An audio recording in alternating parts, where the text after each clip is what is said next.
Chapainawabganj battalion 53 BGB গোপন সংবাদের ভিত্তিতে 5 ডিসেম্বর 2025 তারিখ আনুমানিক রাত 1টার সময় চাঁপাইনবাবগঞ্জ ব্যাটালিয়ন 53 বিজিবি এর অধীনস্থ মাসুদপুর বিওপির একটি বিশেষ টহল দল চাঁপাইনবাবগঞ্জ জেলার শিবগঞ্জ থানাধীন মনাকষা ইউনিয়নের ঠুঠাপাড়া গ্রাম হতে দুজন ভারতীয় গরু চোরাকারবারি ও তাদের একজন বাংলাদেশি সহযোগীকে আটক করে।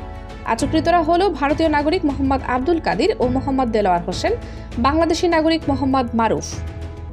দেশ দর্পণ নিউজ, দেশের সাধারণ জনগণের সংবাদ মাধ্যম। আপনার সংবাদ এবং বিজ্ঞাপন প্রচারের জন্য যোগাযোগ করুন স্ক্রিনে দেখানো হোয়াটসঅ্যাপ নম্বরে।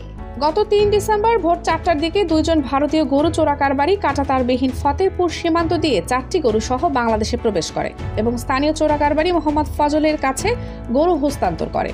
ভোর হয়ে যাওয়ায় ও বিজিবি টহল বাড়ায় তারা ফিরতে না পেরে 4 ডিসেম্বর পদ্মার দুর্গম চরে লুকিয়ে থাকে। পরে সহযোগী মোহাম্মদ মারুফের সহায়তায় তারা ঠুঠাপাড়া বাজারে তার বাড়িতে আত্মগোপন করে।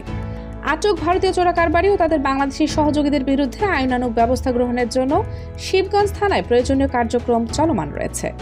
চাঁপাইনবাবগঞ্জ ব্যাটালিয়ন 53 বিজিবি এর অধিনায়ক লেফটেন্যান্ট কর্নেল কাজী মোস্তাফিজুর রহমান পিএসসি এ বিষয়ের সত্যতা নিশ্চিত করেছেন।